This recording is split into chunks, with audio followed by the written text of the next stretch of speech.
Kia ora tātou. I'm going to talk about mitigation. I'm sorry I don't have any tree porn or other gorgeous photos, just lots of graphs and numbers. So I'm going to talk about the issue of on-farm reductions versus land use change. And clearly on-farm reduction is incredibly important, and New Zealand is leading the way in this, including many of the people in this room. Anything we can learn here is going to be incredibly valuable because we're going to be doing this sort of ruminant agriculture in a lot of places for a very long time. But we haven't paid nearly as much attention to the possibilities of land use change beyond forestry. There's a lot of talk about Pinus radiata, but so that's the area in which I'm going to focus today. So I'm going to summarise results from a couple of pieces of work. One's called Cows, Cash and Climate, and that's looking on farms at what actual farmers are doing and whether we can see some evidence about where the cost-effective mitigation options might be. And the second one is some modelling we did for Berg, which Victoria talked about, looking at what might the sector be able to contribute under certain sort of circumstances, what that could possibly look like. So the first one, this is joint work with David Fleming and Ed Liu, funded by the New Zealand Agricultural Greenhouse Research Centre. So we were looking at two hypotheses that came out of work that's been done by natural scientists. One is that high-performing animals would have a low emissions intensity with no loss of profit. So there's a natural science side to that, but there's also critically an economics side to that, or possibly even a gain. And the second hypothesis, is that if these farms also lowered their stocking rates, they would produce absolute emission reductions without any cost, so that the farms with a combination of these two options would actually end up with lower emissions and higher levels of profit. So we wanted to look at some actual farms and not just test farms and see whether that actually seemed to be supported by what you saw on real farms. So our database, it's not a brilliant data set, I'll say that up front, but it is it's the best data that there is. Or there's some that Dairy NZ has as well, but it's very, very similar and has similar results. So what we needed was farm information where you had both an overseer file and financial data about that farm, and you could see some about what are the decisions the farmers are actually making on the farm, as well as the consequences of those for emissions. So we have 144 dairy farms, and it's during the period 2009 to 12, but it doesn't look much different when you compare that to current data. It's not a random sample, it was the MAF monitor system, so we don't have the very worst farms, but it is quite a diverse range of farms. And what's most important is these are real farms, these are real farmers making real decisions, and so that's what we wanted to look at. So this is just a very, very high level results. So these are regressions, think of these as statistical relationships. These are not causal relationships we're finding. We are looking at the relationship between farms that have high stocking rates or high milk solids per cow and what that means for emissions intensity, so the emissions per unit of product, per unit of milk solid, or what we call milk profitability, which is the profit per kilogram of milk solid that they produce. And we control for a whole lot of other stuff. So if you're interested, you can look at all those other things to try and make the comparisons across farms controlling a little bit for the different geophysical conditions that they're in, as well as some of the economic conditions.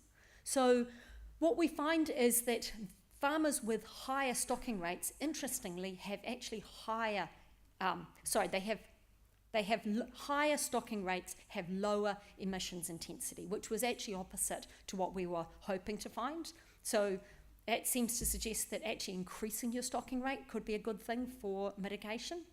And it doesn't seem to have any statistical relationship with milk profitability. And actually, when you look at it as profitability per hectare, the higher stocking rates also are associated with higher profit per hectare. And these are not really solid results, but they challenge what is sometimes the received wisdom in New Zealand, that there are a lot of farmers who are overstocking in ways that are inefficient, both for emissions and for profitability. These results are not consistent with that story. Whoops. Sorry. So when you look at milk solids per cow, this completely confirms what the natural scientists are saying. If you can have animals that are more productive, then you can lower your emissions intensity. And not only that, but you make more money. And that is a statistically robust, significant result that holds regardless of what we do to any of our regressions. So that's a very positive result. So in brief, the analysis supports the hypothesis that increasing animal performance is a good mitigation option, and that actually, to the extent that we're able to achieve it, and this is essentially what farmers have gradually been doing over the last couple of decades, that's a no-cost mitigation option. So then we run a little bit of an experiment, and we say, we took all these farms and we raised their animal performance. So we increased the milk solids per cow by 60 kilograms, and that's one standard deviation in our sample. What happens is emissions intensity falls, great.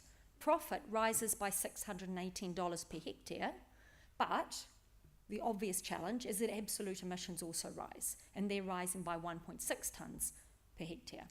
So then we end up with a question. So we've got this great thing, it's lowering emissions intensity, that's all good, farmers are making more money, but how do we at the same time lower absolute emissions? So what people have done in the natural science world is they've looked at lowering stocking rates until you get your emissions back down again and you actually generate absolute reduction. So we look at that as one possibility, but we also say, well, we think about land use change. What about if we just closed some farms and turned them into something else, did something different with that land? So we close average farms, and then we tried closing the ones that are getting the least profit out of the greenhouse gases that they're generating, so the least efficient from a greenhouse gas profit point of view. So these are our three experiments. In the first experiment, in all of these three cases, the emissions fall to the original level before you increase the milk solids per cow. So we're not trying to get absolute reductions relative to that, but you can just extrapolate a little beyond that. So if you lower the stocking rate, you get a profit loss by lowering the stocking rate based on the empirical results that we had. The loss is less than the gain that you got by increasing your milk solids. So you're back to a zero change in absolute emissions, but you've got more profit and you've got an improvement in emissions intensity. So yes, a high milk solid per cow with low stocking rate is more profitable than current. That confirms everything that the natural scientists have suggested, and the farm systems people. What happens if instead you kept the stocking rates at the level that farmers are choosing, but you closed some of the farms and turned them into something else, did something else with that land? You would lose profit of $512 per hectare. So that's greater than the loss of lowering the stocking rates, but you've now got this bit of land. So you're not going to just leave the land idle, you're going to do something else with it, and depending on what you can do with that land, you're going to be getting back some of that profit loss. And what happens if instead of shifting the average dairy farm out of dairy farming, we took the ones that are poor performance and encouraged those to move into something different? Well, in that case, the profit loss purely by chance ends up being exactly the same as the profit loss under a low stocking rate, but you now have these spare pieces of land that you could do something else with. So it would be really great if we can work out how to do some of this land use change as part of the change. So that's where the second piece of work came in. This was a piece of work done with a large group of co-authors, and it was funded by the Biological Emissions Reference Group. But I should say that any conclusions that we draw out of this are not necessarily what they would draw out of this, because modelling you can interpret in different ways. So we looked at three different mitigation targets. So the reference level was that the existing ETS continues, so that there's a reward for forestry, but no additional ambition for the land sector beyond what will come out of the ETS rewards. And then we looked at a low ambition scenario, 15% reduction by 2030 and 25 by 2050, and then a high ambition. And mostly I'll look at the high ambition ones. It's just stretching it further. So you've got a 50% reduction by 2050.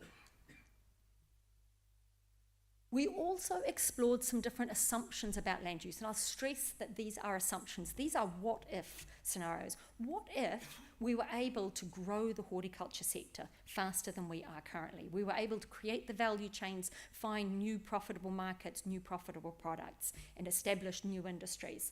What would that look like? So we look at two horticulture scenarios, one where it grows and one where it's just transformational, where we double the size of the horticulture sector. These are not predicting that we can do this. We're saying, what if we could? What if we did a really big effort and we managed to find ways of making this really work? And then we compare that to a mitigation technology breakthrough. So again, this is what if. What if the methane vaccine turns out to be fantastically effective and there are no problems with implementing it, and every single farmer in New Zealand uses it from 2030? How big a difference does that make to the difficulty of achieving these targets that we are modelling for these sectors? So this is the reference case land use change. So we look at percentage change in each land use since 1975. So the top line is the forestry, pretty much steadily rising except for that period of deforestation. Dairy, we predict as flattening out going forward. There's been a large growth, but flattening out over time. And the sheep beef sector continues to slowly reduce the level, but with relatively little change from here forward. What we find in the modelling, which will be no surprise to anyone who's followed this work before, is that because the way our modelling works is that we predict future changes based on what we have seen people do in the past. So we're not looking at optimisation, we're not assuming everyone's rational, we're saying in situations in the past where forestry profitability was higher, what happens to land use change? How many more trees get planted? And similarly for sheep and beef area, and similarly for dairy area. And the main shift, the thing that is most responsive to changes in profitability over time, is forestry. So in our scenarios, because of the way our model is constructed, because we think the most valid thing to use is look at historical evidence, most of the change comes through forestry. And to achieve the most ambitious targets does require really a lot more of those trees. So it's roughly a doubling of the level that would be just done under the ETS alone. That is about 58,000 hectares a year. It's not something we have never done historically. We have done that before in the early 90s. We've actually done it a number of times in the past, but it's not something that is easy, and we all know some of the challenges that are coming in that sector. Another message out of this is that achieving a target in 2030 turns out to be much harder than achieving our target in 2050, even though our target in 2030 wasn't nearly as stringent. So we were essentially looking at a fairly linear path of reduction, but achieving the 2030 is really hard. And essentially, that's because our largest response is trees, and trees spend a lot of time being babies and taking a long time to sequester stuff. So it's very hard to meet a 2030 target. If we start now, it's not so hard to meet the 2050 target. So these emissions prices, really think of those as how hard is it to actually achieve a target under these different scenarios. We were not modelling as though agriculture was in the emissions trading system. What we were doing is saying, what is a way that we can efficiently look at how farmers could potentially respond in order to meet this target? But the emissions price is a nice way of summarising just how difficult that's going to be. So if you look at those, the easiest place to look is on the left-hand side, that is carbon. What carbon price would you need today, knowing that carbon prices would then just continue through time if you were going to meet the targets? So the bottom pale blue line is our assumption about ETS price based on sort of current prices at the time we did the modelling and then rising over time. And if we try to get the high ambition scenario, we model that you'd need a price that was over $60 now and then increasing over time to generate the sorts of changes we're looking at. And then interestingly, I don't think I've got a, do I have a red button? No, I don't. So if you look, so those top two lines are both high ambition. If you look at the next two lines down though, there are two that are almost exactly on top of each other. And this was a really interesting result to me. We talk a lot about a methane vaccine. So one of those lines is the price that you'd have to charge, or how hard we'd have to fight to get emissions down in the land sector if we had a methane vaccine that everybody used. The other line, which is basically identical, is saying how hard would we have to try if we were able to get 1 million hectares more into horticulture over the next 30 years. So basically, in terms of mitigation and easing the difficulty for New Zealand to meet a Paris target or future targets going out, they're basically equivalent in terms of their potential. So are we putting as much effort into working out how we could double the size of our horticulture sector as we are putting into how we can change within the livestock sector? And we should not, this is not an either or, this is we should be doing both. And if you did both, and we didn't do a run like that, the line would drop down and it would be easier still to achieve those targets. So just for a little bit of an idea, in this modelling, dairy emissions don't drop very much because the dairy sector basically it's so profitable that the land use change doesn't happen in this sector. Even with this pressure to reduce, it's still the most profitable use of the land. The only scenarios where emissions drop are, one, if you have this mitigation technology, and second, if you have a lot of land going into horticulture, because horticulture and dairy will compete for land. Similarly for sheep and beef, the only one where you get a really big reduction in emissions is where you get the methane vaccine. Very little effect on pastoral production, and partly this is because we're not predicting that there'll be a lot of change out of dairy, because our model is unable to identify a really profitable alternative. If we assume that horticulture is going to be profitable, you end up going from that top blue line down to the red line. So you do get some drop in dairy production, but of course you're getting a whole lot of horticultural production on that land instead. It makes almost no difference on the sheep and beef land, although quite a lot of land goes out of sheep and beef. It's all the land that was relatively unproductive, and there's not a large amount of production that is actually lost. So not a lot of export revenue lost in either of these scenarios. In fact, you may get a gain in export revenue if you can manage to get that horticulture to take off. Employment, similarly. If anything, it's some gains in employment.